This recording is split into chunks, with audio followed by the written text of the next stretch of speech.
Boa tarde, pessoal. Então, para continuar aquela aula que a gente interrompeu, né, a gente perdeu o finalzinho da aula, eu estava falando de padrões de projeto criacionais. Eu estava falando especificamente do padrão Factory, né, e eu tive que interromper a aula. Mas faltava só um pouquinho, faltava só falar do Factory, fechar a ideia do Factory Method e falar do Abstract Factory. Tá? Os dois são bem parecidos, eles são simples. Eu quero terminar eles hoje e falar dos outros padrões criacionais que nós temos. Só para a gente lembrar, padrões de projeto, então, são soluções padronizadas para problemas comuns. E os padrões criacionais são soluções para criação de objeto. Né? Sempre que você se fizer a pergunta, eu preciso criar esse objeto, eu preciso criar vários objetos desse tipo, né? Esse tipo de problema, os padrões criacionais vão abordar, onde você coloca a criação de objeto. E a gente viu aqui que, deixa eu colocar no meu diagrama aqui, né? Que o padrão factory, ele faz uma coisa bem simples.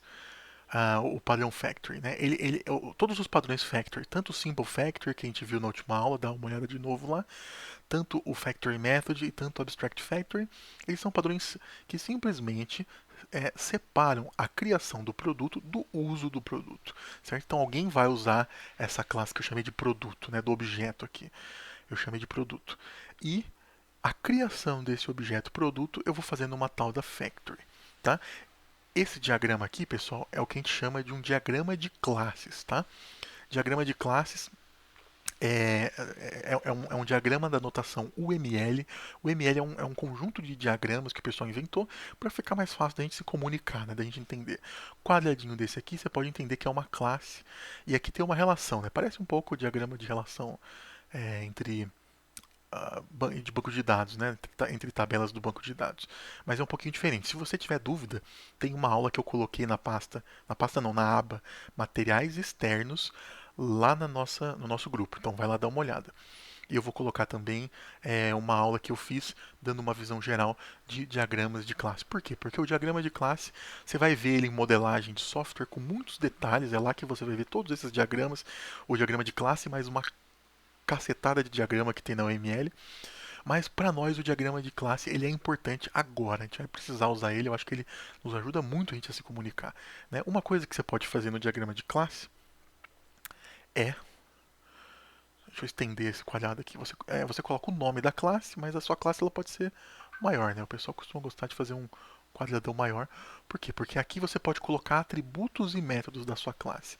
Eu vou colocar um método importante que a minha factory tem, né, que faz parte do método, faz parte do padrão. A minha classe factory tem um método faz produto aqui. Tá? E esse método é muito importante, porque é esse método que vai cuspir um produto. Se você quiser colocar o retorno aqui em algum lugar, não cabe, né? Minha luzinha está pequena. Mas se você quiser colocar faz produto, você pode colocar retorna um produto. E é isso que ele faz, né? Essa seta aqui está dizendo isso. Uma factory faz N produtos, posso fazer vários objetos do tipo produto com meu objeto factory. E eu dou um nome para a relação aqui, né? Normalmente é um verbo que você vai colocar aqui. E essa setinha aqui quer dizer para mim que a factory, a classe factory, enxerga o produto. Ela que faz o produto, afinal. E a classe produto não enxerga a factory. Como é que fica isso em termos de código, pessoal? O código que a gente estava tentando ver agora vai dar certo. Né? A gente estava tentando ver na aula passada é esse aqui. Dá uma olhada nas minhas classes. Eu sei que pode estar pequeno para você, mas eu vou falar aqui. Eu tenho três tipos de veículo, tá? Essa aqui é a minha classe principal, que tem o meu main, não importa muito agora. Mas eu tenho três tipos de veículo. E a minha motivação, a que eu estava tentando dar para vocês desse problema, era, digamos que eu estou fazendo eu fiz um projetinho de logística que funciona com caminhão, certo? O cara cadastra a frota de caminhão dele, coloca os veículos dele lá, e aí ele tem que entregar tantos produtos, ele joga no meu software calcula as melhores rotas, quantos caminhões ele vai ter que gastar, como é que ele faz para economizar tempo, economizar combustível, né? Digamos que tem um programa assim por trás que usa essa classe caminhão. E a minha classe caminhão tem um método entregar. Tá? O que o método entregar não importa o que ele faz. Tá? Pode ter aqui um cálculo de rota super complexo. Para fins de exemplificar o padrão, eu só vou escrever uma string aqui, entregando de caminhão. Tá? É só isso que ele só escreve uma string. É isso que a gente faz com esse método da classe caminhão. Uma classe bem simples, do mesmo jeito que tem a classe caminhão, eu falei para vocês, digamos que alguém chega para mim e fala, olha, tudo bem, legal, mas eu tenho Eu tenho uma frota de navios, né? Será que eu posso usar seu programa também? Bom, tem que mudar algumas coisas, né? O navio, cálculo de rota de caminhão e cálculo de rota de navio é diferente, mas tem muitas semelhanças, semelhanças suficientes para a classe ser bem parecida, né? Então eu crio uma classe navio e o método entregar da minha classe navio vai ser diferente do método entregar da classe caminhão. A única diferença é que vai imprimir uma string diferente. Na prática, obviamente, se fosse um programa de logística de verdade, seriam umas diferenças bem mais significativas. Deixa eu só ver se está gravando. Paranoia total. Tá, beleza. Então, pessoal, as duas têm o mesmo o método entregar. Como as duas têm o método entregar e elas são muito parecidas, eu disse que elas implementam uma interface que se chama transporte. Eu fiz uma terceira classe também que chama trem, e trem também implementa interface transporte. Ou seja, tanto caminhão, quanto navio, quanto trem, no meu código fazem papel de transporte. E a única coisa que eu exijo de transporte é que ele tenha a interface entregar, desculpa, que ele é uma interface que tem o método entregar. Tá legal? Esse método cada uma vai implementar de um jeito. Mas o que me importa é, para o meu cliente, né, para o usuário do meu programa, ele só quer saber que os três podem entregar. Meu usuário do meu programa não precisa saber como eu estou calculando a melhor rota, sabe? Não precisa saber como eu estou calculando o menor combustível, o menor gasto. Ele não precisa saber disso. Eu só quero. O usuário do programa só quer falar: eu estou fazendo uma frota de caminhão e eu quero entregar isso, isso e isso. Sabe? Como funciona o cálculo, ele não quer saber. Por isso que eu não quero deixar. Eu coloco as minhas classes por trás de uma interface. E a única coisa que a minha interface tem é o método entregar. Pode ser, pode ser muito bem que a minha classe caminhão tenha outros métodos aqui, tá? Minha classe caminhão pode ter um método, deixa eu copiar aqui. Ela pode ter um método calcula rota, tá certo? E aí esse método entregar em algum momento chama calcula rota. Não sei. Pode acontecer isso? Pode perfeitamente, não tem problema nenhum. Mas o que eu estou dizendo quando eu coloco uma interface é o que importa para o meu cliente é o método entregar. Tem outro método aqui? Tem. Mas o meu cliente não vai enxergar esse método. Você vai ver isso na, ah, no main, né, na hora que você for usar, certo? Eu consigo dar t.entregar, ó, t é um transporte, tá? Criado pela minha factory, a gente já vai ver como é que isso funciona, não importa. Mas t é um objeto de transporte do tipo caminhão. Se eu der t ponto, eu só enxergo o método entregar, olha só. Eu não enxergo, mesmo que o caminhão tenha o método calcula rota, eu não enxergo ele aqui. Por quê? Porque T, na verdade, para mim, é um caminhão, mas ele está escondido atrás da interface transporte. Para mim, T é um transporte. Certo? Transporte é uma interface, você não instancia interface. Mas eu posso colocar um objeto concreto dentro de uma interface. É isso que eu estou dizendo. Tá? Vamos ver como é que isso funciona na prática. E como é que fica no caso da Factory. Então, pessoal, eu quero separar, eu não quero ficar colocando um monte de if aqui, certo? É isso que a gente quer evitar com o Factory Method. Toda hora que eu preciso criar um caminhão novo, o cara clicou, sabe, para criar toda hora que eu preciso usar um caminhão, será que eu tenho que ficar fazendo a if frota de caminhão? Aí faz caminhão. If frota de navio, aí faz navio. Será que eu preciso fazer isso? Ou será que não é melhor eu fazer esse polimorfismo, né? Eu dizer que tenho uma fábrica, que é uma interface de fábrica, e eu tenho várias interfaces concretas, e cada interface não, tenho várias fábricas concretas, e cada factory concreta cria um cara diferente. Essa solução é melhor por causa disso, sabe? Evita que eu fique colocando if toda hora. Eu quero fazer um caminhão ou eu quero fazer um navio? Escolhe isso no começo do programa e toca o barco, sabe? Toca o barco. Vamos ver como isso fica, tá? É só para você entender o que está acontecendo aqui. Eu tenho então uma classe factory que faz um produto. No caso aqui, isso aqui é uma fábrica. O meu produto é o caminhão, certo? O caminhão é um dos meus produtos. No caso eu tenho três produtos até, mas vamos dizer que é um só, para o diagrama ficar o mais simples possível por enquanto. Digamos que eu tenho só um produto, tá? Depois eu incremento esse diagrama aqui. A primeira coisa que eu quero fazer eu não quero que classes concretas interajam normalmente, tá? Normalmente o que a gente gosta de fazer é na programação orientada a objetos é depender de interagir com e conversar com interfaces. Então vou fazer isso aqui, vou fazer uma setinha dessa. Pessoal, presta atenção. Setinha assim, desse jeitinho aqui, quer dizer, essa classe conhece essa classe, usa essa classe, realiza alguma coisa, no caso, faz objetos dessa classe. tá? Quando a setinha é assim ou assim, né? Quando ela tem essa ponta desse jeito aqui, se você olhar a nossa aula sobre diagrama de classe, eu vou dar só uma palhinha dela aqui. Esse tracejado aqui quer dizer interface, com essa setinha gordinha aqui, triangular. Esse aqui inteiro com uma setinha gordinha triangular também quer dizer herança. Então isso aqui é extends, isso aqui é implements. Como no nosso caso é interface, a gente vai fazer interface. Tá? É, qual que é a interface de factory? Né? Na verdade, essa fábrica aqui ela é uma factory concreta. Então eu vou escrever aqui só para ficar bem diferenciado. Concrete factory. E ela implementa uma interface que eu vou chamar de factory. Deixa eu ver se eu consigo fazer um diagrama bonitinho aqui, mesmo com as minhas limitações tecnológicas, né? Sem lousa é uma desgraça. Mas tudo bem. Então, assim, o que você precisa entender é que isso conhece isso, mas na prática, quem vai enxergar quem o meu usuário só vai enxergar a interface factory, meu cliente vai usar, quem está usando o programa vai enxergar a interface factory e, né, do mesmo jeito aqui, isso aqui não é um produto, isso aqui é um produto concreto. Então, concrete product, né? Ou concrete produto, ficou misturado, mas tudo bem.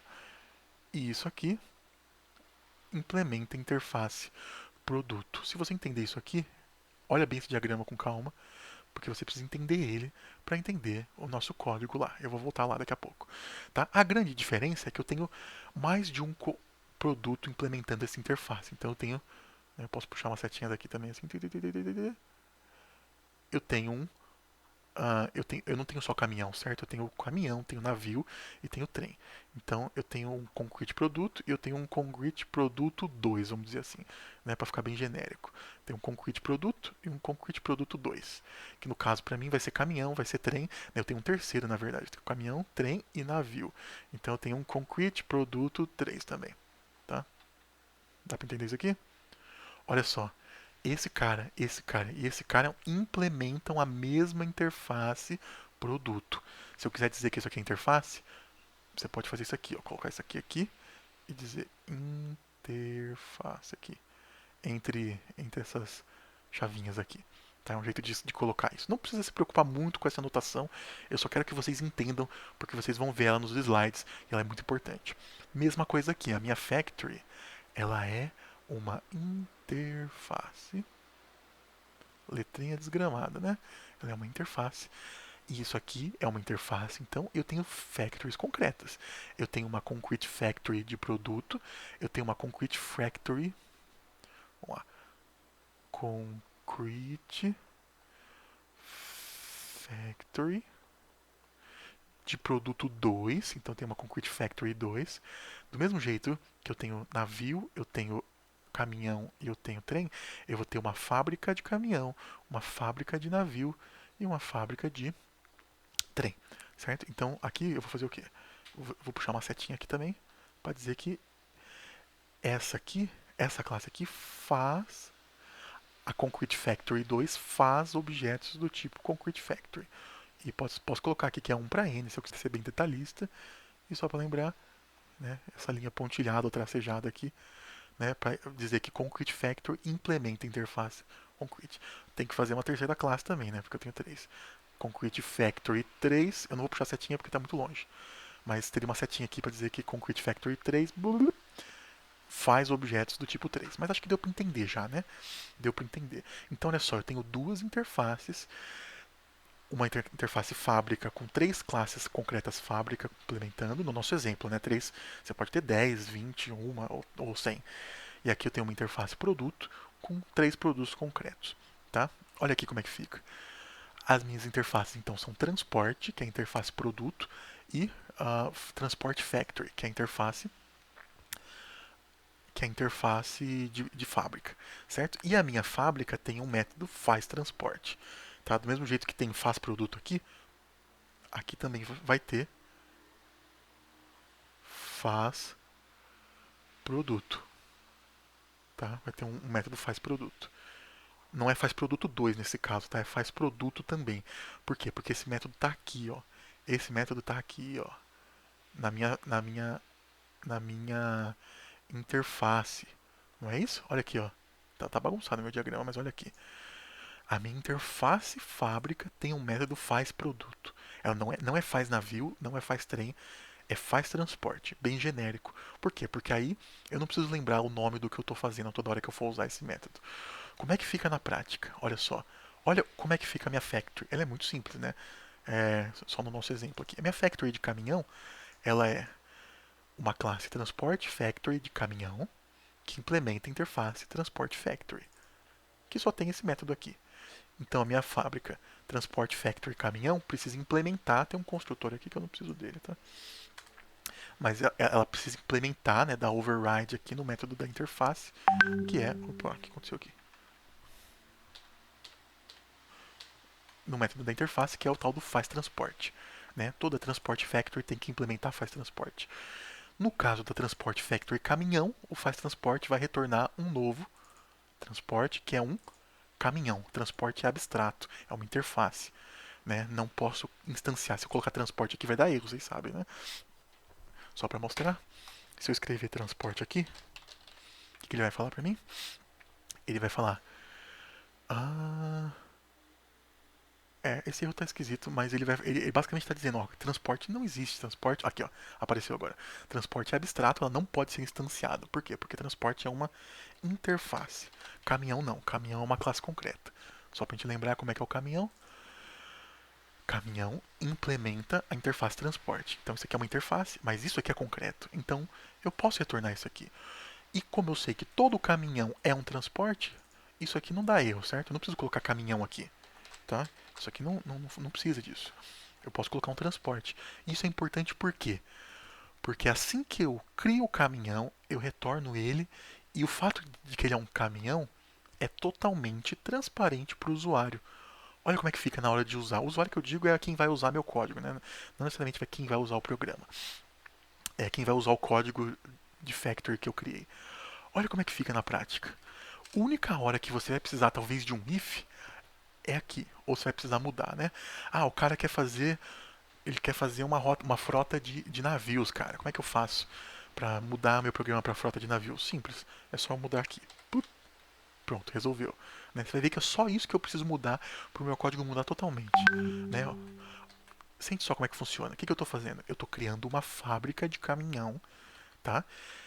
E colocando isso por trás da abstração da interface Transport Factory.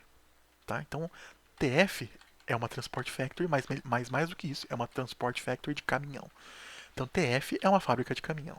Como toda fábrica, o meu TF tem esse método faz transporte, né? Porque toda Transport Factory tem o método faz transporte. Então, eu venho aqui e uso esse método. Esse método cria um objeto do tipo transporte, tá? Que objeto, transporte não é concreto. Que objeto concreto é esse T aqui? Diga aí.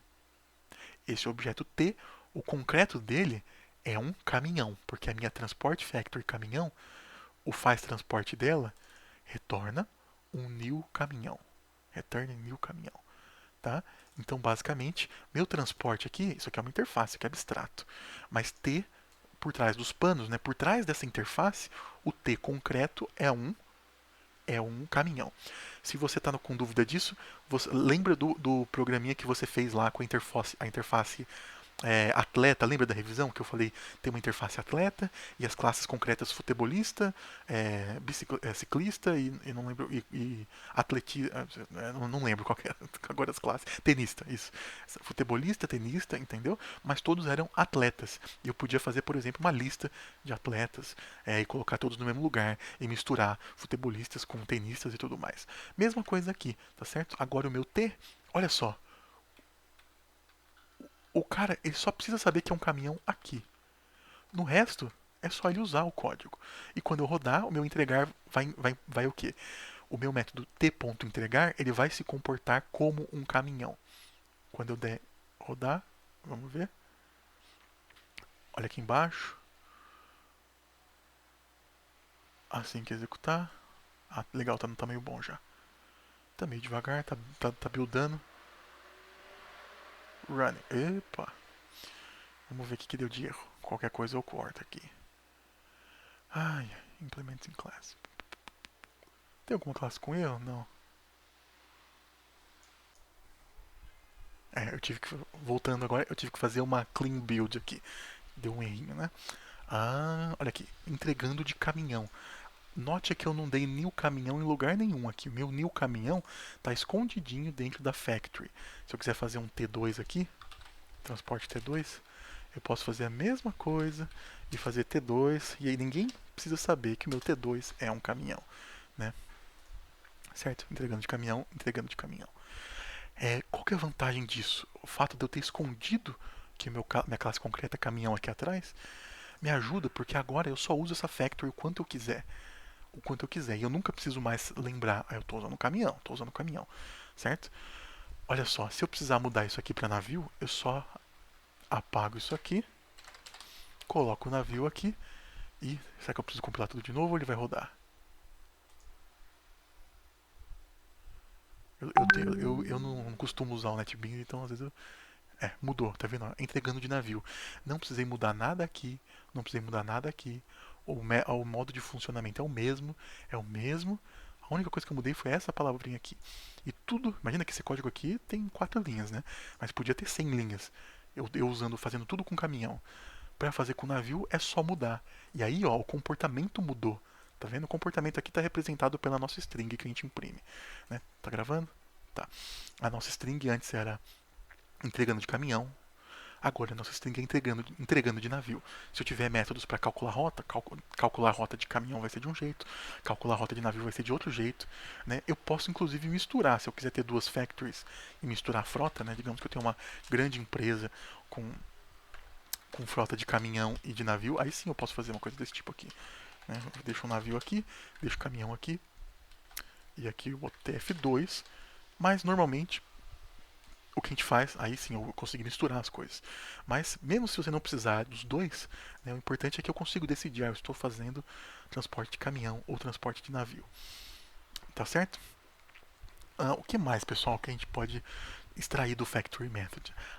Existe uma melhoria do Factory Method que se chama uh, Abstract Factory. Tá? O Abstract Factory ele é muito, muito simples.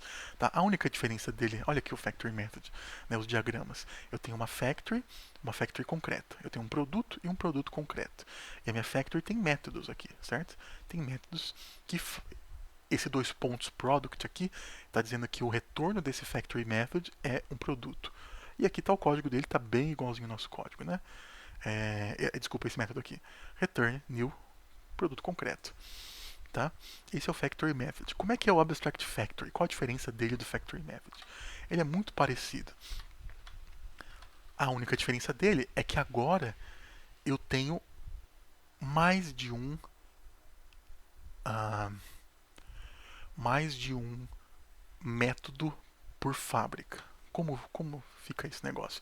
Tem algumas figuras aqui tá, para demonstrar o funcionamento do negócio, mas eu acho que a mais interessante é todas elas são úteis, né? Deixa eu ver se eu acho uma boa. Tá, eu vou escrever no nosso caso aqui.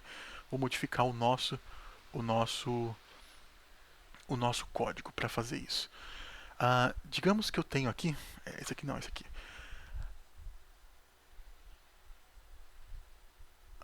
Esse aqui nem tanto. Deixa eu fazer aqui mesmo. Eu vou fazer de outra cor, só para não ficar confundido. Ó, as modificações do Abstract Factory eu vou colocar de azul claro. Tá?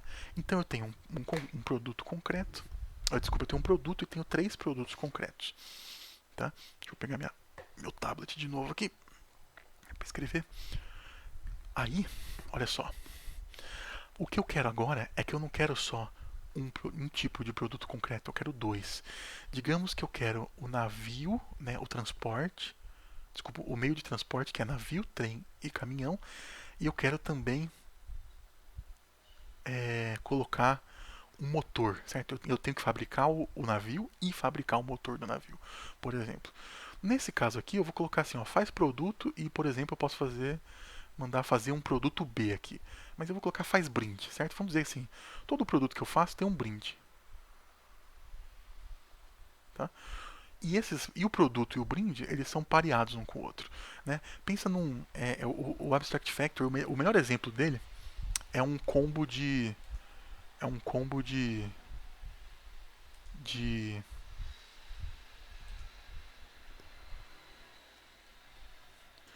Abstract Factory.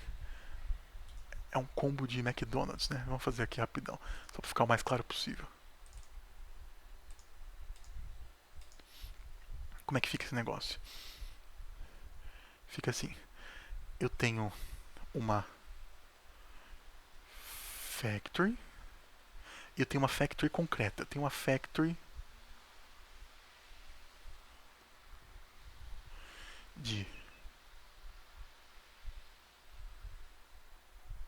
Big Mac, então eu tenho uma factory sanduba, tá? Vamos dizer assim, né? É um combo de lanche. E aí eu tenho uma factory McLanche Feliz, tá? Eu tenho essas duas coisas. Vamos colocar duas opções só, porque senão a gente vai ficar louco, né? Então eu tenho uma factory de sanduba e uma factory de McLanche Feliz. Se liga como é que funciona na prática, tá? Só pra você, acompanha esse desenho só para você ver se você entendeu bem a ideia das coisas. No caso original, pessoal, no original eu só tinha o quê? Eu tinha um método aqui, que era o método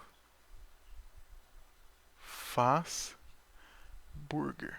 Aqui pra mim vai ser fazer burger, tá? Porque o Big Mac é de um jeito, o McLanche Feliz é de outro, certo?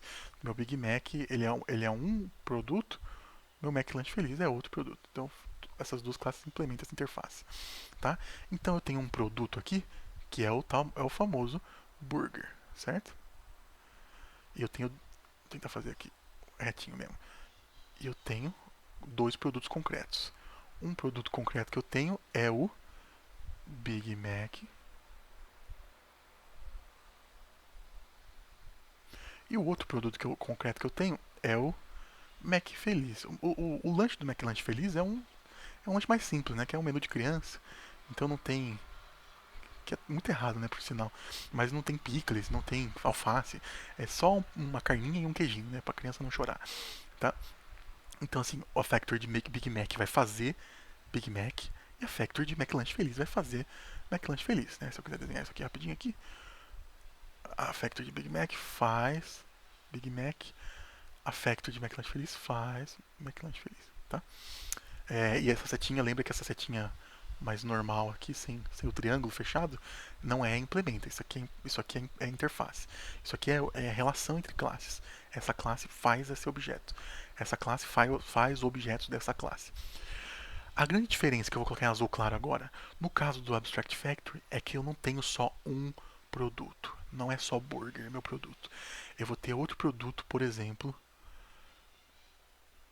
a extra, ou brinde, sei lá. Extra, vou colocar aqui. Não, vou colocar brinde. Faz brinde, tá? E aí, agora eu tenho uma categoria de produtos e eu tenho outra categoria de produtos, que é o tal do brinde, tá? Como é que funciona isso? É o seguinte, quando você pega um Big Mac Combo, quando você pede um Big Mac Combo, não vem só o lanche, certo? Vem o quê? Vem o lanche e vem algo mais, certo? No caso, eu não precisa ser preciso, tá? Mas no caso da criança, do McLanche Feliz, o que que vem? O que que vem é um brinquedo, né? Sei lá, vem um brinquedinho, né? Vocês sabem como é que funciona, espero. E o brinde, vamos dizer que o que eu estou chamando de brinde aqui, na hora que o cara pede um Big Mac, é uma batata frita. Batata frita, salada, sei lá o que, não importa. Tá? Esse é o tal do brinde. Então eu tenho uma categoria de produto que é burger e uma categoria de produto que eu coloquei em azul que é brinde. Olha só, e agora as minhas classes, elas não implementam só faz burger, elas implementam faz burger e faz brinde. Se eu pedir um Big Mac, o burger vai ser o Big Mac e o brinde vai ser o. A Factory Big Mac faz qual brinde? Faz a batata. E a Factory de McLanche Feliz faz qual brinde? Faz o brinquedo. Certo? Se eu quiser continuar, pessoal, eu consigo, né? Eu posso fazer outra categoria, que é o tal do. Que, sei lá, pode ter um terceiro método aqui, que é a bebida, né? Então, em vez de fazer uma coisa só, a minha factory faz um combo de coisas. Ela pode fazer a bebida também. Esse é o Abstract Factory. Se fosse só a parte em amarelo, era Factory Method. A parte amarelo com o azul claro com o laranja agora é o tal do Factory Method. E aí vamos dizer que a bebida que vai com o Big Mac, a bebida que eu faço quando o cara pede um Big Mac combo, é um refri. Eu sei que não é bem assim, tá, gente? Você pode pegar outras coisas. Mas vamos pensar assim. E a bebida que eu faço quando o cara pede um McLanche feliz, porque criança não pode com refri, vamos dizer que é um suquinho. Suquinho de caixinha. Tá certo? E aí eu vou dizer aqui pra vocês que, olha só como é que ficou. Que a classe do McLanche feliz faz a bebida suco e a classe Big Mac faz a factory de Big Mac faz a bebida refri. Olha como é que fica na prática. Se eu instanciar, isso aqui é uma interface. Se eu instanciar essa classe aqui, essa fábrica aqui, fábrica de Big Mac, e mandar fazer burger, fazer brinde e fazer bebida, qual burger, qual brinde, qual bebida que eu vou retornar, pessoal? Eu vou retornar, olha a seta, eu vou retornar um Big Mac com uma batata com um refri, tá? Isso garante que eu não vou confundir. Por que serve o Abstract Factory? Por que o Abstract Factory é tão importante? Por que eu quero fazer um kit das coisas? Porque as coisas são compatíveis, certo? Eu não quero pegar um cara que pediu um combo Big Mac pra ele e dar um brinquedo pra ele, certo? Essa seta aqui não existe. Da fábrica de Big Mac pro brinquedo. Porque tem um combo. Eu sei que o cara que quer um Big Mac, ele quer um refri e quer batata. Certo? Por outro lado, eu sei que o cara que quer um McLanche feliz, ele quer o kit do McLanche feliz, que é o lanchinho do McLanche feliz, é o brinquedinho e é o suco. Entendeu? Eu não corro o risco de dar um refrigerante pra criança que pediu um McLanche feliz. Tudo bem, pessoal? É assim que funciona, né? Eu quero fazer um combo. Isso é muito usado, sabe pra quê? Pra fazer interface gráfica, por exemplo. O cara carregou você carrega vários layouts de interface gráfica, né? Vários padrões. Sei lá, olha aqui, o meu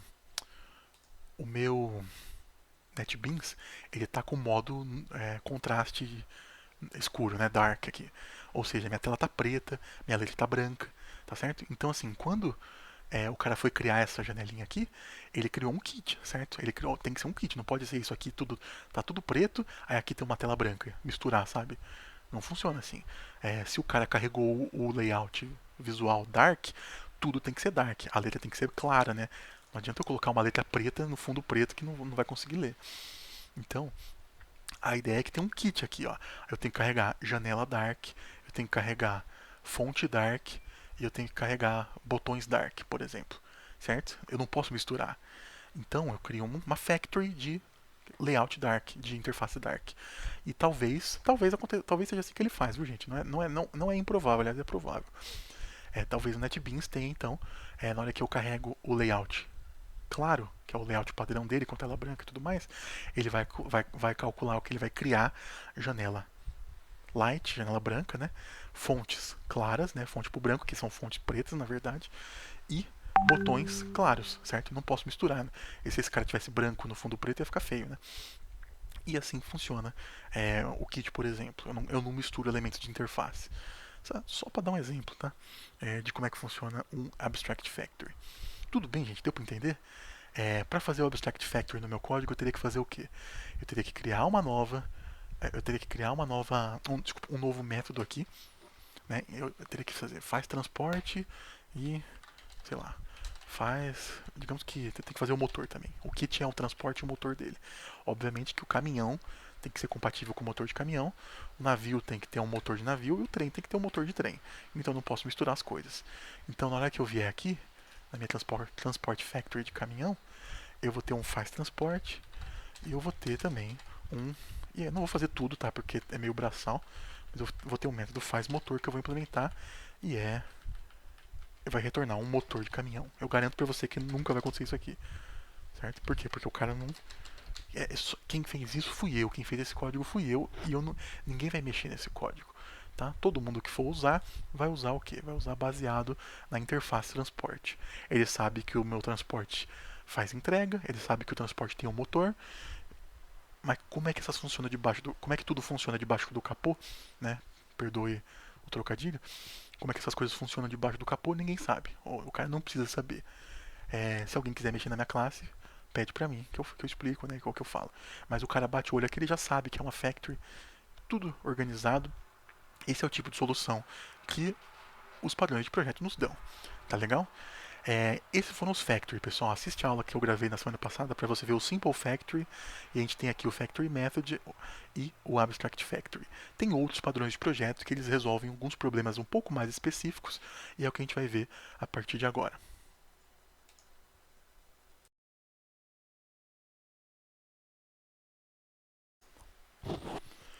Vamos continuar vendo padrões criacionais. Então, o próximo que a gente vai ver agora é o Singleton.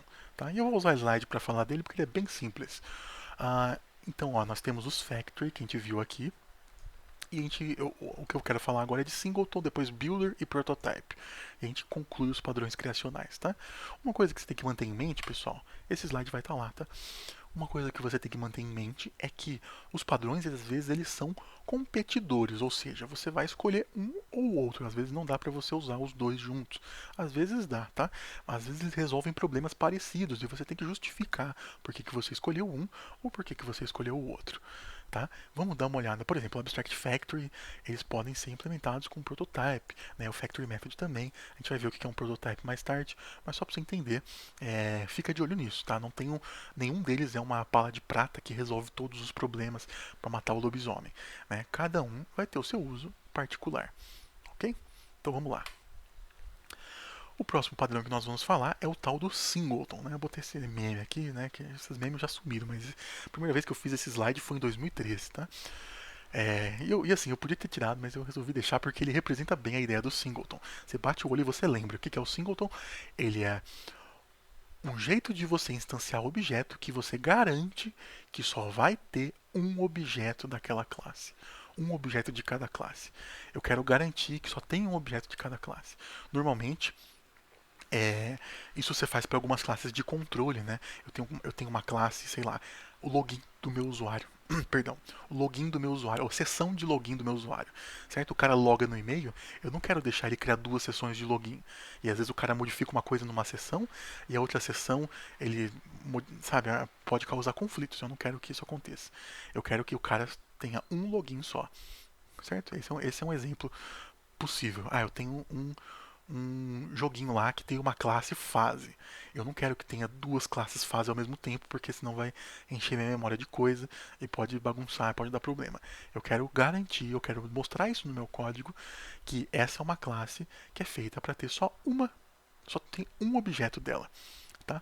E eu também vou querer que essa classe seja acessível globalmente. Tá? O Singleton é um caso que você pode combinar ele com Factory, com Builder, com Prototype e com outros casos. Tá? O nome Singleton ele vem da matemática e quer dizer um conjunto de um elemento só. Vamos lá ver como é que esse cara funciona? Como é que eu obrigo uma classe só a ser instanciada? Já pensou nisso?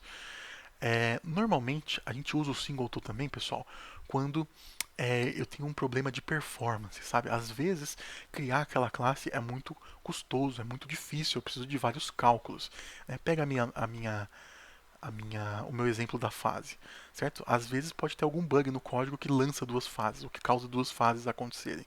Você trava o computador do cara se ele estiver jogando um jogo complexo, né? Por quê? Porque é uma questão de performance, eu só quero uma classe daquela, eu quero inicializar ela uma vez só. E eu só quero inicializar ela quando for necessário. Isso é uma coisa interessante. Ou seja, meu jogo tem 10 fases. Tá? Eu não quero inicializar as 10 fases de uma vez. Eu quero inicializar uma fase de cada vez. Isso é o que a gente chama de inicialização preguiçosa. Não é pejorativo esse termo, tá, gente? Ela está aqui no sentido de que quando alguém precisar dessa classe, se alguém precisar dessa classe, ela vai ser instanciada. Se não, eu não quero instanciar ela. Por quê? Porque ela é pesada. Certo? Pode ser por exemplo, uma classe que faz comunicação com a base de dados. Você só vai instanciar ela quando você precisar, porque senão você vai estar criando uma conexão, fazendo conversa de rede, gastando banda do usuário à toa, sabe? Pode ser, né? Que você só queira inicializar ela em alguns casos. Então, às vezes o usuário vai usar seu programa e ele nem vai salvar nada na base de dados. Então, a classe que conversa com a base de dados, você deixa para criar quando o cara precisar dela. né? Mais do que isso, por exemplo, uma classe de base, essa classe que eu sugeri de conversa com a base de dados, ou a minha outra ideia que eu falei de sessão de usuário, sessão de login de usuário no sistema, certo? Uma vez que eu inicializei a sessão do usuário, eu quero armazenar o estado. Por quê? Porque eu não precisar fazer de novo, certo? Eu não vou precisar pedir a senha do cara de novo, porque eu sei que o cara está logado, tá certo? Se o cara quiser fazer alterações na classe, eu não preciso criar um outro objeto ou criar de novo esse objeto. A inicialização acontece uma vez só. Pode ser que seja pesado, né? Uma vez que eu dei load na fase, eu não quero dar load de novo. Vários exemplos de usos possíveis do singleton, tá? Outras horas que vale a pena usar o singleton.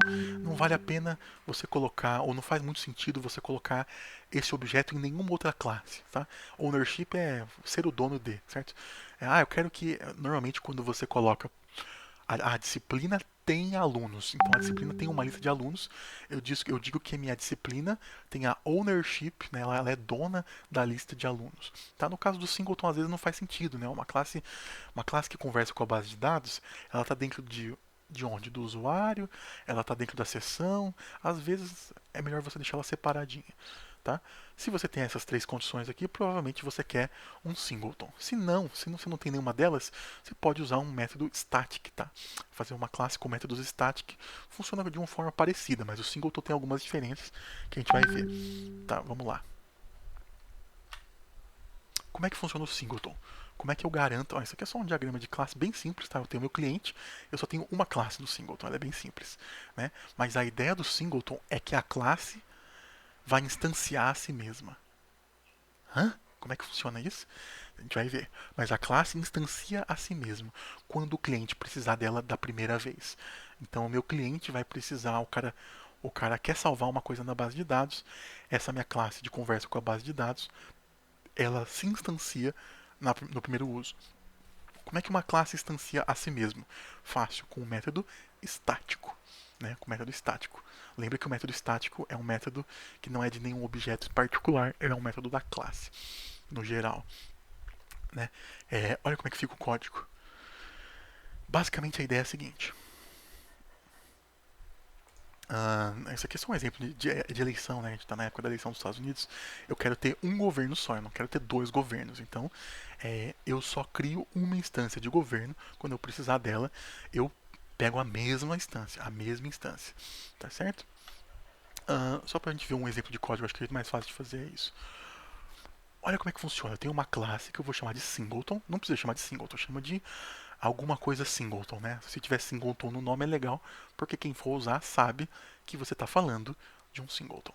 Mas olha só, a primeira coisa que você vai fazer, para ninguém fazer um monte de classe, um monte de objeto da sua classe, você vai deixar o construtor privado. Olha que loucura. Né? A primeira coisa que você vai fazer é deixar o construtor privado. Tá? Ou seja, ninguém consegue instanciar essa classe. Ninguém de fora consegue instanciar essa classe. Né? A primeira coisa que você vai fazer então, se eu dei um override num construtor e diz que ele é privado. Ninguém pode usar ele. Só posso usar ele dentro dessa classe. E aí o que eu faço? Eu crio um método estático, que é o quê? Que é o... não, perdão. Eu crio um objeto singleton dentro da minha classe singleton. Então a minha classe singleton tem um objeto singleton que é o tal do new singleton. Tudo bem? Calma que você vai entender. Né? Que é uma instância, não precisa estar em maiúsculo isso aqui, tá? Pode estar em minúsculo. É uma instância do objeto singleton. E aí, olha só, eu tenho um método que retorna para mim esse singleton. Vamos fazer um cara desse? Eu vou fazer aqui nessa aula mesmo, tá? E eu vou criar uma classe Java. Eu só vou chamar ela de singleton, mas ela podia muito bem, pessoal, ser uma classe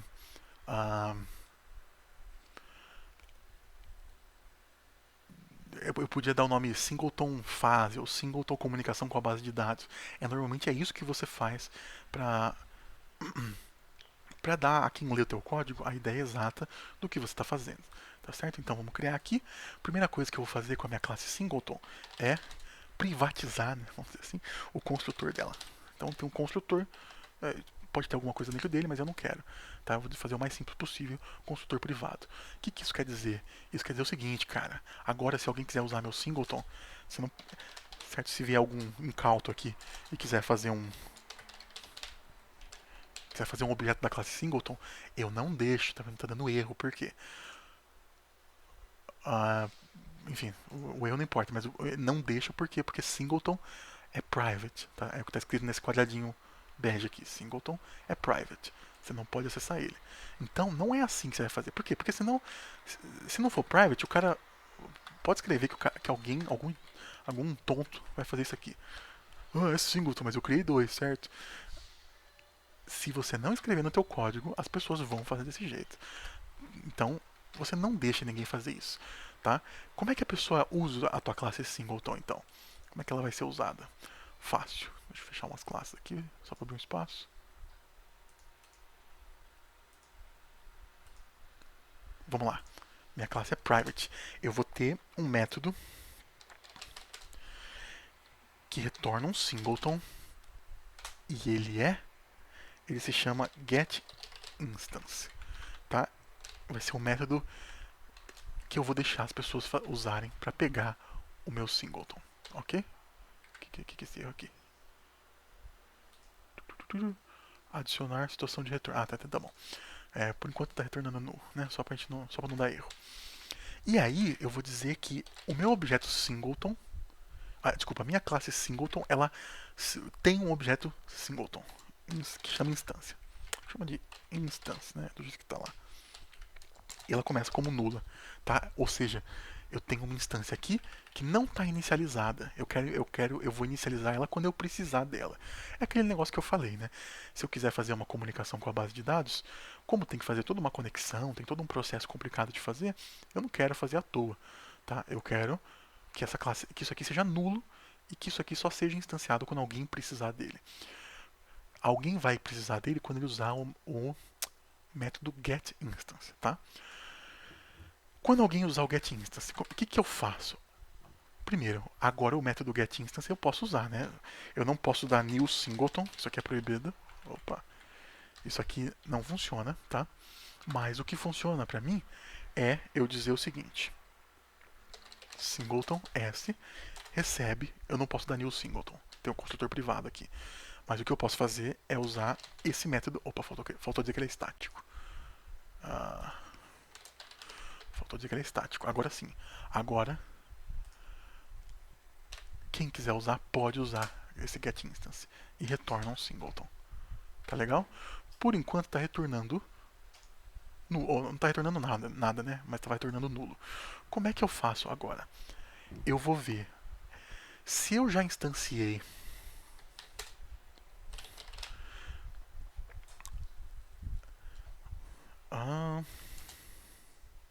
not igual.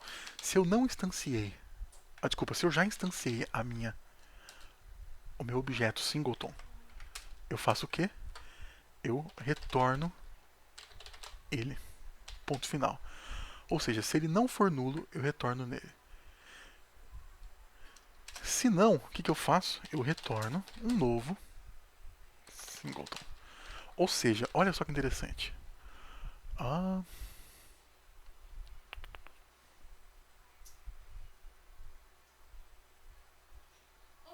Isso aqui tem que ser static também. A gente vai corrigindo os erros na hora, né? Opa, pus no lugar errado. Certo? Ou seja, olha só que interessante. Se eu já tiver instanciado, eu retorno o que eu já instanciei. A primeira vez que eu entrar aqui, ele vai falar: instance é diferente de nulo? Não, instance é nulo. Então, cria um singleton novo. Certo? Na verdade, eu tenho que atribuir isso aqui para instance primeiro. Instance recebe new singleton. Ou seja, eu atribuo um valor novo para minha instância e retorno ela para o usuário. Então, olha só. O único jeito de eu instanciar esse objeto instance é se ele for nulo, se ele não tiver instanciado. Aí eu instancio ele e retorno ele. As próximas vezes que o cara pedir instância para mim, eu não vou dar new em nada. Eu vou olhar, instância é diferente de nulo, ou seja, já foi instanciado? Já. Então retorna a instância. retorna a instância. Desse jeito, não tem como ter mais de um objeto desse tipo. O único objeto singleton que vai ter no meu programa inteiro vai ser esse objeto que chama instance. Aqui. Como é que alguém usa esse negócio, pessoal? Só desse jeito aqui. O cara dá S recebe singleton get instance. Se o cara fizer, se o cara quiser aprontar e fazer um negócio desse aqui, o que vai acontecer?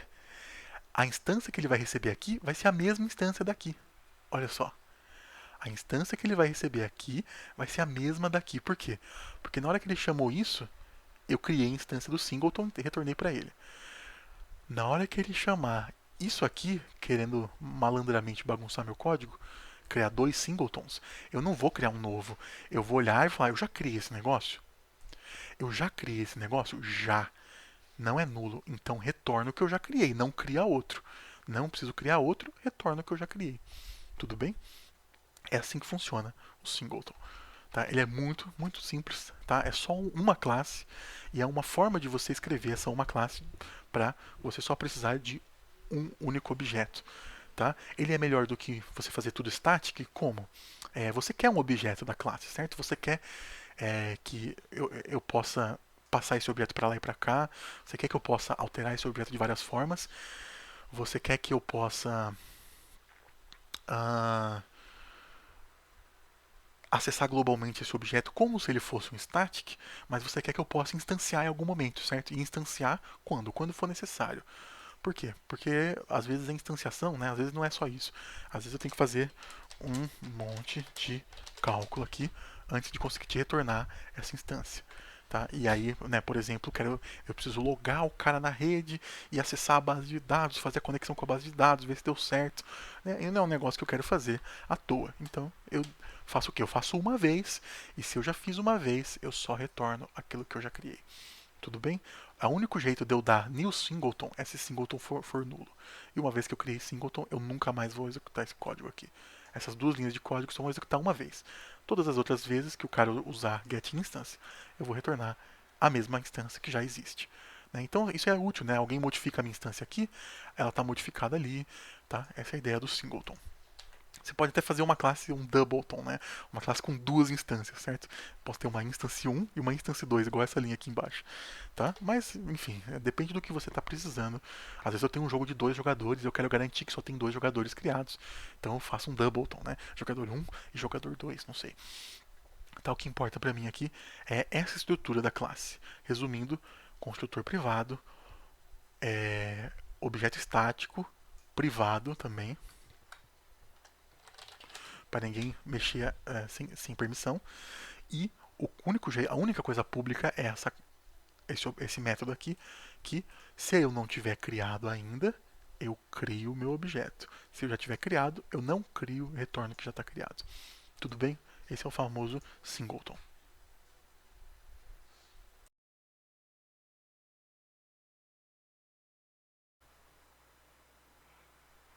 Bom dia, pessoal. Nós vamos falar agora de mais um padrão criacional. Né? O próximo padrão criacional, na verdade, eu vou falar de dois ao mesmo tempo, porque eles são muito parecidos.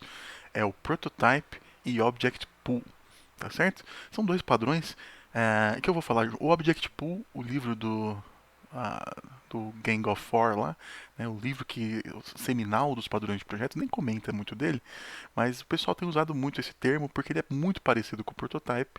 Então tem gente que não considera ele um padrão diferente, mas tem gente que considera. Então nós vamos falar dos dois e vou explicar a diferença, porque eles são padrões que resolvem um problema muito parecido, resolvem o mesmo problema.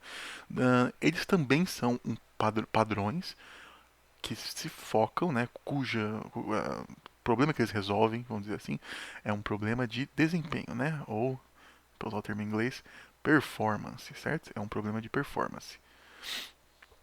E qual é esse problema? Qual é esse problema? Muitas vezes, pessoal, você criar um novo objeto, certo? Custa caro, custa tempo, né? Dependendo do objeto, ele pode carregar muita coisa da memória, ele pode precisar de um tempo, né, para ler coisas do HD ou ler coisas da rede, quem sabe, né? É sempre isso que a gente fala quando há custo de memória, né? Normalmente é ler coisa do HD, comunicar com a rede, alguma coisa assim, né? O exemplo clássico de performance, quando a gente tem problema de performance, é sempre jogo, né? Porque jogo é um tipo de aplicação em que a performance, né, o desempenho é muito importante. Então, assim, o exemplo que eu vou usar agora é, digamos que eu tenho um jogo de guerra, certo? E eu tenho uma classe, deixa eu botar ela aqui pro lado, eu tenho uma classe que se chama ah, soldado. Certo? Já jogou esse joguinho de estratégia que tem um monte de unidade, né? E eu tenho, sei lá, eu tenho um exército que pode ter 50 unidades de uma vez na tela, tá? Então eu tenho soldados, e eu posso ter tipos concretos diferentes de soldado, tá? Isso aqui sempre coloca a possibilidade, né? Eu tenho o soldado A, o soldadinho B, né? Que eles implementam essa interface soldado, pode ser assim, não tem problema. A gente coloca assim para ficar bem genérico, né? Se você precisar de fazer uma herança, você pode. Se você quiser só uma classe soldado, você pode também. Mas qual que é a questão, pessoal? Soldado, ele é pesado de ser criado. Como assim pesado? Pode ser que você tenha que carregar um modelo 3D do HD para você criar um objeto soldado. Né? Quando você digita lá, quando você cria o construtor, talvez você tenha que ler, talvez o construtor desse cara leia uma imagem, certo? A textura do soldado, se for um jogo 3D, né? Ou sprite lá, se for um jogo 2D. E pode fazer alguns cálculos prévios, certo? Se for. é, Bom, não sei, né? Use sua imaginação aí. Né? Mas a questão é que criar soldado, criar é caro, é custoso, né? É uma criação cara. Certo? É um objeto caro de criar. Eu não quero ficar criando soldados à torta direito. Se eu precisar de criar 1.000 soldados para aparecer, sabe, tem 500 soldados de um jogador, 500 do outro. Muitas vezes, criar os 1.000 não é a melhor ideia possível. Então, o que eu vou fazer eu vou criar uma classezinha a mais aqui, né, que vai gerenciar, né? Lembra que padrões criacionais são padrões que têm a ver com criação de objetos, né? E são padrões que gerenciam a criação de objetos. E normalmente é isso que essas classes que nós vamos criar aqui nesses padrões fazem. Vou criar um, opa, vou criar uma classe prototype handler, né? Handler é gerenciador, é quem manuseia, né? É o prototype handler, certo? Que cria o tal do soldado, ok? E o meu soldado agora ele vai ter um método que chama clone ou alguma coisa do tipo, certo? Ele tem um método clone. A ideia do protótipo, ele usa clone, tá certo? Então, meu cliente, certo? Meu joguinho lá, o gerenciador de gameplay lá, talvez for no caso do jogo, ele não precisa criar diretamente soldado, certo? Mas o motivo disso não é só questão de organização, igual nas factories. O motivo disso é diferente, certo? Isso aqui parece um simple factory na prática, em termos de desenho. Mas em termos do problema que eles resolvem é diferente. Né? Eu não estou só querendo reorganizar isso aqui. Né? O prototype é como se fosse uma factory também. Você pode implementar uma factory usando o prototype. Mas o problema que o prototype resolve é outro. É o seguinte, meu cliente ele não faz soldado direto, ele fala com a minha classe prototype, certo? Ele solicita, né? Ele vai usar a minha classe prototype de alguma forma, mas esse uso é como? Ele solicita novos soldados desse prototype handler, que funciona como uma fábrica, certo? Mas esse prototype handler, ele tem o quê? Ele vai criar, ele vai criar novos soldados aqui. Só que ele vai saber quando que esses soldados precisam ou não precisam ser criados, certo? Ele vai gerenciar esse negócio aqui. Tá? E como é que ele cria um soldado novo? Como é que ele cria um soldado novo? Ele vai ter um objeto soldado, né? O meu prototype handler, ele vai ter um objeto soldado S armazenado aqui nele. Ele tem um soldadinho armazenado nele, tá certo? Meu prototype handler. Você já viu esses joguinhos de estratégia, né? Os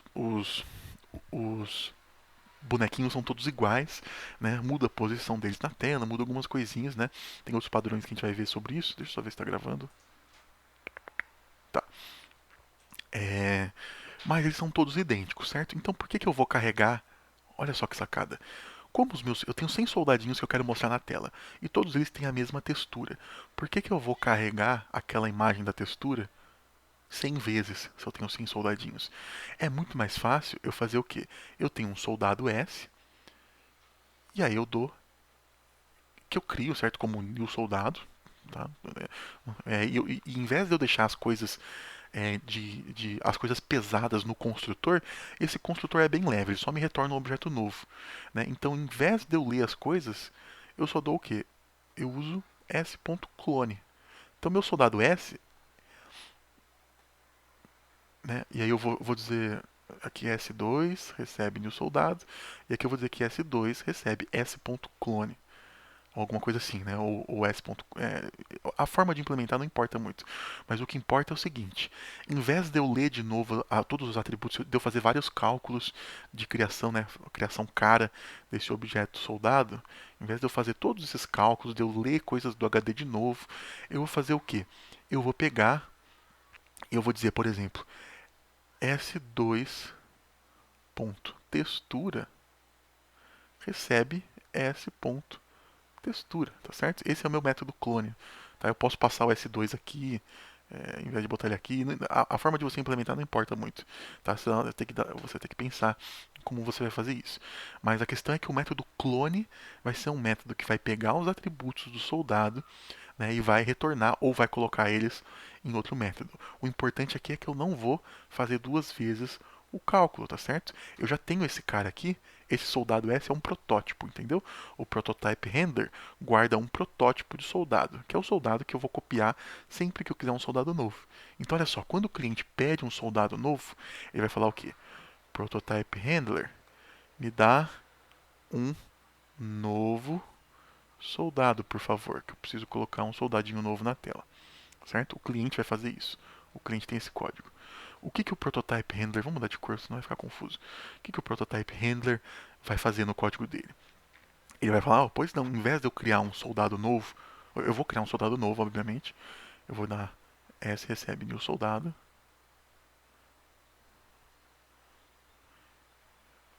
Mas na hora de colocar a textura nesse S, eu não vou fazer ela do zero, certo? Eu vou fazer aqui, sei lá, eu chamei de S2 aqui embaixo, eu chamei de S2. Eu vou dizer que eu vou pegar do protótipo, meu protótipo S, ele vai se clonar e vai copiar o conteúdo dele nesse S2. Pode ser assim, tá? Vamos fazer desse jeito dessa vez, né? E aí o que vai ter dentro do clone aqui? O que vai ter dentro do clone ele vai receber um S2 e eu vou dizer S2 ponto textura, né? Aquilo que eu fiz. Recebe this, né? Ponto textura, ou seja, o objeto a ser clonado, ele tem esse método clone que ele copia os atributos dele no objeto novo, certo? Ou então ele retorna itens importantes. Como você vai fazer isso? Se quem vai montar se quem vai fazer, o que eu quero dizer é o seguinte: se quem vai fazer essa cópia é o objeto soldado, é a classe soldado ou é a classe prototype render, não importa. O que importa é que o soldado tem um método clone que eu posso usar para de alguma forma copiar os dados do soldado que eu já carreguei. Ele já tem textura, ele tem modelo 3D, né, que a gente chama Mesh, né, Mesh 3D. Ele tem, enfim, várias coisas pesadas que eu já calculei, né? Ele já tem comportamento, certo? Que depende da fase, talvez, é um negócio que eu preciso carregar e tudo mais. Aqui eu não preciso carregar essas coisas pesadas. Eu só pego e copio, né? E aí o meu construtor de soldado pode ser bem light, tá certo? Pode ser bem light. O meu construtor de soldado que eu estou usando aqui, né, ou que eu usei aqui, ele pode ser bem light. Por quê? Porque o peso mesmo, quem vai fazer a cópia das coisas é o método clone, tá certo? Esse soldado aqui, tudo bem. O primeiro soldado que o Prototype Render cria, ele cria completo, certo? Ele cria com todas as coisas. Mas eu vejo, se eu já tiver um protótipo, eu não preciso criar outro protótipo. Eu só crio um novo objeto e copio as coisas do protótipo nele. Faz sentido? Né? O que eu quero, por exemplo, assim, a fábrica do da Apple lá de iPhone, certo? O primeiro iPhone é o mais difícil de criar, certo? Eles têm todo o trabalho de fazer na mão, né? E faz tudo com todo cuidado aquele telefone. E aí eles fazem o quê? Ó, esse cara aqui é o protótipo, vamos fazer os outros iguais a esse.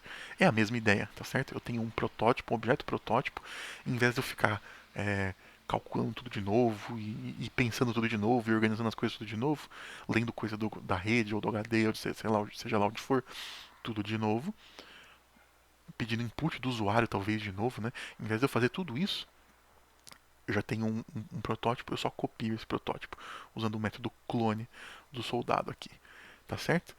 Essa que é a ideia, pessoal. Ah, qual a diferença disso para o Object Pool? Esse é o prototype, tá certo? O que, que o Object Pool faz diferente e por que ele é parecido? Né? O Object Pool,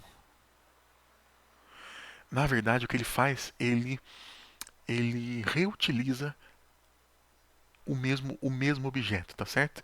Em vez de eu retornar um objeto novo, soldado aqui para esse cara, esse cliente, quando ele terminar de usar, eu pego de volta aquele objeto, né? E aí eu não preciso nem usar new, tá certo? Eu nem crio um novo objeto, eu só apago tudo que o objeto tem, certo? Pego todos os atributos daquele objeto, limpo e quando o cara pedir um novo objeto, o cara pedir um novo soldado para mim, eu pego aquele objeto que está vazio, aquele objeto que está soldado que está vazio, preencho e dou pro cara.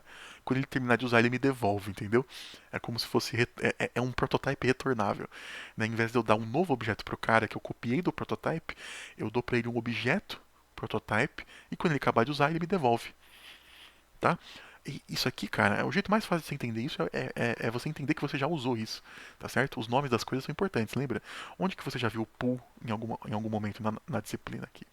Onde que a gente usou pool? Lembra disso? É... Em threads, né? Em threads. Em threads a gente tinha um negócio que chamava thread pool. Lembra? Vocês fizeram o exercício lá, né? Como é que funciona o thread pool, gente? Thread pool, ele é um cara que tem um. É uma classe que contém uma lista, um conjunto de threads, certo? Essa thread pool contém um conjunto de threads, né? Então, a thread é o que? É o meu objeto caro de criar, certo? Que eu não quero ficar criando 1000. Se o meu usuário quer 1000 threads, mas digamos que ele só vai usar 10 de cada vez, 10 por vez, ele quer fazer 1000 threads, mas ele quer criar 10 quer usar só 10 por vez, em vez de eu criar 1000 objetos thread, olha o que ele faz, que inteligente. Ele faz 10 objetos thread e quando ele acaba de usar um, ele substitui por outro, certo? Ah, eu acabei de usar essa thread aqui, já rodei ela, já terminou. O que eu faço? O que o thread pool faz? Ele limpa a thread e deixa ela prontinha lá para colocar outra no lugar, certo? Então a minha 11ª thread que eu vou rodar não vai ser no objeto thread novo, vai ser no mesmo objeto thread que eu já usei antes e que está liberado agora. Aí eu uso ele, certo? Essa é a ideia do thread pool. Também é questão de performance, certo? Mesma coisa que o prototype, só que soluciona um problema um pouquinho diferente, tá? O Object Pool não está no livro do Gang of Four, mas assim, eles também não são a última autoridade. Né? Eu acho que hoje em dia ele é bastante usado, tanto que vocês já viram, né? Em Threads, a Threads usa isso. Que é o quê? É o reutilizar objetos, certo? Prototype, então, eu tenho um objeto modelo do qual eu vou copiar, e Object Pool, eu tenho objetos modelo também, vamos dizer assim, só que quando o cara termina de usar, eu, em vez de deixar o garbage collector jogar fora aquele objeto, eu só reutilizo. Eu deixo ele reutilizar. Tudo bem, gente? Essa é a ideia do prototype e do object pool.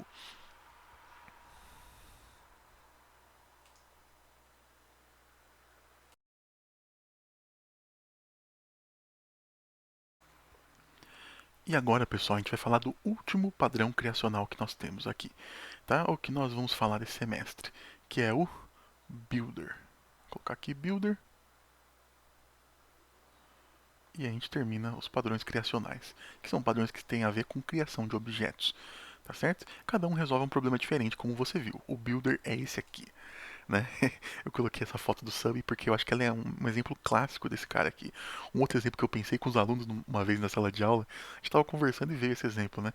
Acho que um aluno comentou que é. Bom, eu já falo, eu vou chegar lá. Vamos usar esse exemplo primeiro. O que é o builder e qual o problema que ele resolve? Eu acho que isso aqui deixa bem claro, tá? O problema que o builder resolve é, eu tenho um objeto, que vai ser meu sanduba aqui, né? Eu não sei que hora que você está assistindo esse vídeo, mas né, eu quero vou deixar você com fome aqui. Eu já estou com fome. Ah, eu tenho um objeto complexo de ser criado, que é o meu lanche. Não necessariamente em termos de performance, tá? Esquece performance. Performance a gente falou disso no singleton, no builder, no object pool. Desculpa, no prototype, no object pool. Né? O que a gente está falando agora é de Complexo no sentido de demorado. Muitas vezes eu preciso de muitas instruções para criar esse cara. Tipo um lanche do Subway, tá certo? De todo, você já comeu no Subway? Agora tem Subway em Monte Carmelo também, né? Os alunos de Uberlândia sempre tiveram aqui, né? Mas como é que é o Subway? Você vai lá e a construção do seu lanche é complexa, porque tem várias instruções que você vai dar. Né? Você escolhe o pão, depois você escolhe os recheios, depois você escolhe o queijo que você quer, depois a carne que você quer, depois você quer quente ou frio. Então tem várias instruções. Então a construção do meu objeto ela é complexa, né? E fazer isso no meu método main, certo? Eu precisaria de várias linhas, uma coisa meio chata, né? Para eu ficar lendo, não sei, nem sei de onde que vem essa receita, né? No sub é você que fala para o atendente o que você quer, mas aqui sei lá, eu posso estar lendo de um arquivo, eu posso estar lendo da rede, ou pode ser o usuário mesmo que está escolhendo as opções, né? Pode ser o usuário que está escolhendo umas opções na tela lá. É, não sei de onde vem essa receita, mas é uma receita complexa, certo? Não sei de onde vem as opções, mas a escolha de opções é complexa, tem muitas opções possíveis. Então, o que a gente faz no Builder é criar uma classe que chama diretor, tá? Então, meu cliente, ele vai falar com o diretor, tá? Eu tenho uma classe diretor. Eu vou até tirar o cliente daqui para facilitar a nossa vida, para a gente não se confundir muito. Né? Porque às vezes o cliente não tem nem muito a ver com esse negócio. Às vezes o diretor está lendo a receita da rede, tá certo? Ou tem um arquivo, sei lá, um arquivo de dados, né? Se eu estou, por exemplo, criando uma fase do meu joguinho, né? Eu tenho lá um arquivo de dados que tem todas as características da fase. Ó, aqui tem uma montanha, aqui tem um buraco que o cara não pode cair, aqui tem moedinha para ele pegar, certo? Eu estou lendo isso de algum lugar, né? E aí o diretor, então, ele contém um builder. Na verdade, ele contém vários builders para várias partes, se for necessário. Mas ele pode conter um builder, tá certo? E o builder tem um método é, builder construtor, né, em inglês. Ele tem o método build part, constrói parte. Ele tem, pode ter build várias partes, certo? Build parte 1, build parte 2, tá certo? Opa, build parte 2, não. Ele, a letra vai ficando pior, né? Cada dia que passa. Build parte 2, tá certo? Build parte 3, enfim. E aí, essas partes são. Elas têm aqui em algum lugar, tá certo? E como elas estão organizadas, né, tenho parte 2 aqui em algum lugar. Pode ser que eu tenho várias partes herdando do mesmo da mesma interface, certo? Então, parte um, 2, 3, todo mundo aqui herda de parte, por exemplo, né? Posso fazer uma interface parte aqui. Né? A forma que você implementa varia muito, tá, gente? Não tem uma obrigatória. O importante aqui no Builder é o problema que eu quero resolver. Eu tenho uma receita complexa e então eu preciso de um diretor que sabe a receita e um builder que sabe fazer as partes. Tá? Eu divido essa responsabilidade. Né? O cliente não sabe nem onde que está a receita, ele não sabe nem quais são as partes. Né?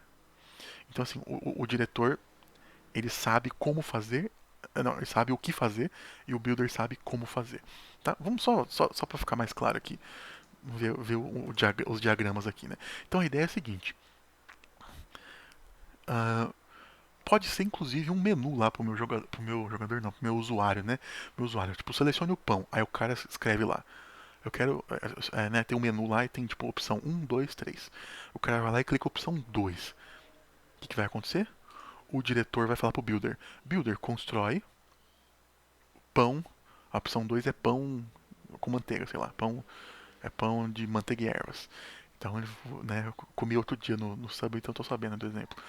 Então o diretor vai falar assim: Builder, constrói pão com manteiga e ervas. Né? E aí ele vai dar um. Esse cara aqui vai retornar. Vai retornar.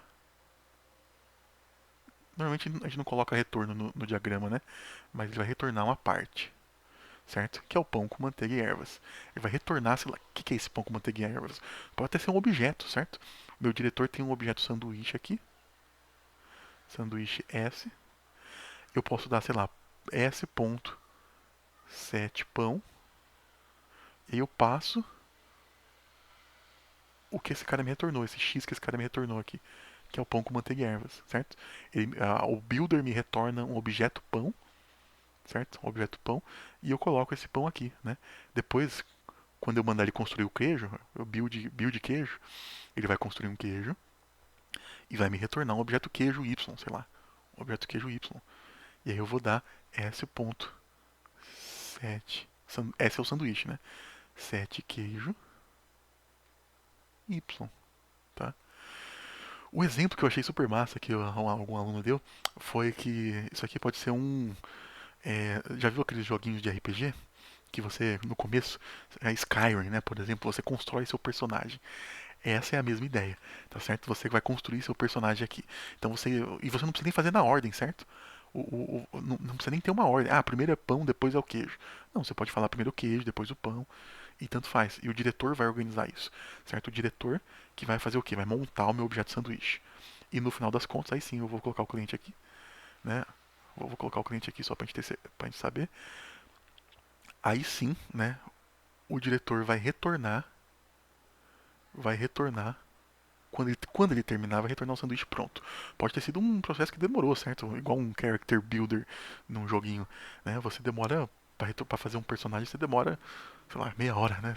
Selecionando opção, e constrói a cara, e constrói a cor do olho, e tipo de cabelo, né? Assim que a gente faz.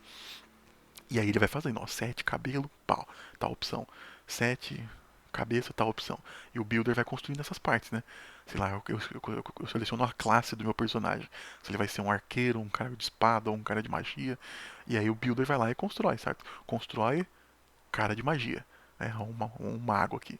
E aí retorna o mago e aí ele o diretor vai montando essas coisas e retorna o produto pronto no final. Tá certo? Tudo que você tem, uma receita complexa, que eu tô lendo de um arquivo, eu tô lendo da rede, eu tô lendo de um usuário, eu consigo usar o Builder para simplificar, certo? Meu cliente não precisa saber nada de muita opção. O diretor pode até oferecer opções para o cliente, certo? Mas quem vai organizar as coisas, vai dizer onde vai o que, certo? Vai selecionar, vai colocar as coisas na ordem certa e montar o objeto sanduíche, que é um objeto complexo, cheio de várias opções. Quem vai montar esse cara aqui é o diretor. E quem constrói as partes é o builder, certo? O diretor é meio que o garçom, né? O builder, o garçom não, o atendente do Subway lá. O builder não tem muito representante no mundo real, mas ele basicamente é o faz pão. É uma fabricazinha, né? Faz pão, faz, faz queijo, faz tal coisa, certo? Então isso aqui você pode até implementar como uma factory, sem problema nenhum. Pode implementar como uma factory, se você quiser, esse builder. O importante é que o builder consegue construir as várias partes do negócio. Então olha o que eu separei.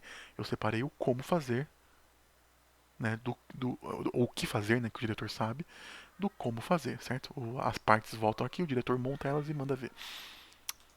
Vamos ler aqui, por exemplo, algumas coisinhas. Deixa eu ver se está gravando mesmo. Sempre aquela paranoia. Ó, então, um objeto complexo criado de forma incremental, ou seja, parte por parte, entendeu? Do mesmo jeito que um sanduíche do Subway, do mesmo jeito que um personagem de RPG. Né? No final, o cliente recebe o objeto completo, né? E eu posso usar outros padrões para implementar os componentes que são construídos, foi o que eu acabei de falar. Então, meu builder ele pode usar Factory Method, por exemplo. Nessa parte que eu desenhei em azul claro aqui, não, é, essa parte aqui toda aqui, né? Daqui para cá, pode ser um Factory Method, por exemplo. Mas o importante é que o Factory Method só não é suficiente, por quê? Porque eu preciso de alguém, que é o diretor, para organizar essas partes no final e montar o meu objeto completo, tá certo? Então, objeto complexo resultante pode ser isso aqui deixa pra lá. A gente vai ver o que é composite. Quando eu falar do composite, eu vou falar que ele pode ser criado com um builder, por exemplo. Mas o composite é um padrão estrutural, fica para a próxima aula. Mas aí, com o builder, então não é necessário que eu crie o objeto completo de uma vez só, tá certo? Eu só tenho que tomar cuidado com o estado temporário do objeto. Então você pode, por exemplo, sei lá, comecei a criar meu personagem lá no Skyrim, eu posso salvar, sair do jogo, depois eu volto e continuo de onde eu estava, por exemplo. Não sei se o Skyrim deixa você fazer isso, não lembro. Né? Faz muitos anos que eu joguei, mas é mais ou menos essa ideia. Né? Eu estou construindo meu bonequinho lá e eu escolho a opção de aparência, a opção de mecânica, de gameplay, né? Como é que ele vai ser e tal. Escolho a raça, se ele vai ser, enfim, anão, elfo, bababá e tal. Então, quando você deve usar? Quando você quer separar a construção de objeto da sua representação, porque a representação dele é complexa, certo? Ah, tá aqui, complexa, né? A representação dele é complexa e cheia de detalhes. Então, eu vou separar a construção da representação. Quem monta a representação é o diretor, director, e quem constrói mesmo é o builder, tá? Então, a estrutura complexa demais para ser criada em apenas um método. Você não quer colocar tudo dentro de um construtor. Por quê? Porque tem várias opções, muitos módulos, muitos parâmetros. Né? Você ia ter um construtor com 30 parâmetros, faz sentido isso? É, talvez não, né? E às vezes o cara pode, ao invés de 30 parâmetros, ele dá só 29 e o último tem que ser default. Ou ele dá só 28, você sabe como é que é, né?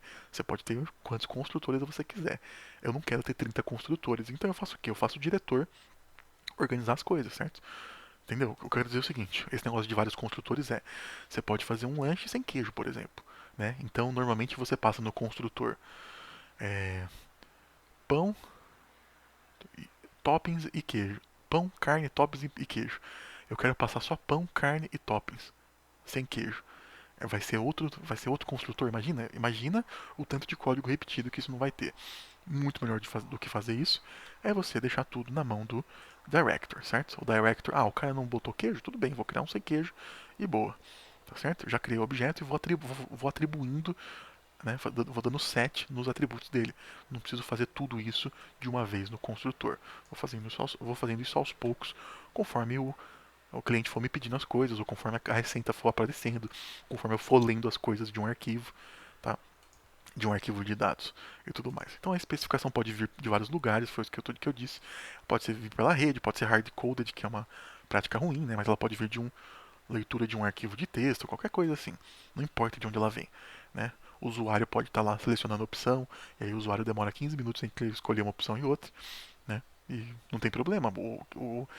Não é um construtor que está esperando para fazer isso. É o builder, desculpa, é o diretor, né? O diretor está guardando todas as informações, né, e pedindo as partes para o builder e construindo parte por parte. Tá certo? Eu acho que tem um exemplo aqui com um documento de texto, né? Que ó, eu vou lendo, parse input, eu tô lendo o texto do cara, né, de um arquivo, sei lá da onde, e eu vou vendo o que o cara escreveu. Ó, ele escreveu uma linha, faz uma linha. O cara deu um enter, então cria um parágrafo. Ó, o cara mandou criar uma tabela, faz uma tabela, né? Isso aqui, sei lá, um Word da vida. É uma aplicação tipo editor de texto, né? O cara terminou, então vai ter um método final lá que é tipo, terminei, me dá meu documento final, tá certo? Mesma coisa aqui, certo? É, o diretor ele vai construindo, ele vai ter um método que normalmente vai ter um método, né, que que termina o produto, né, constrói o produto final, certo? Finalizar. Vai ter um método em algum lugar, isso é importante, né? Como eu tenho várias partes aqui,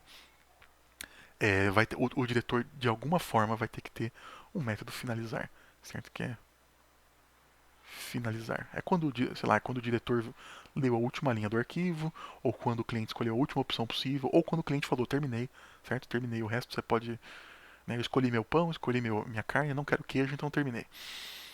E aí o diretor tem que falar, ó, finaliza e retorna o objeto. Retorna o sanduba. Vamos manter o exemplo do sanduíche. Retorna o sanduíche para o cliente. Ou retorna o personagem pronto para o cliente. Para o jogo continuar. Essa que é a ideia, tá certo, pessoal? Então, quem são os participantes principais aqui que você vai ter que lembrar é o diretor e o reader. Tá? O gatilho para a construção pode vir de um cliente, pode vir, não precisa vir, certo?